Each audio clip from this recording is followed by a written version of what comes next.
歡迎光臨長沙灣站，以下係使用引導徑前往月台及客務中心嘅路線指引。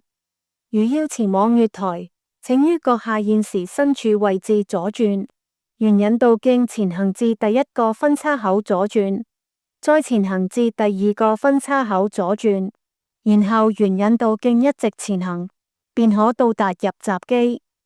如選擇使用樓梯前往月台，請於入閘後沿引導徑前行至第一個分叉口右轉，然後沿引導徑前行，便可到達通往月台之樓梯。到達月台後，右邊為往荃灣方向之月台，左邊為往中環方向之月台。如選擇使用升降機前往月台，請於入閘後沿引導徑前行至第二個分叉口左轉，再前行至第三個分叉口左轉，然後沿引導徑前行，便可到達通往月台之升降機。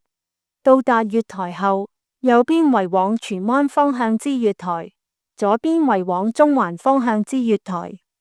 如要前往客務中心，請於閣下現時身處位置左轉，沿引導徑前行至第一個分叉口左轉，再前行至第三個分叉口右轉，然後前行至第四個分叉口左轉，再前行，便可到達客務中心。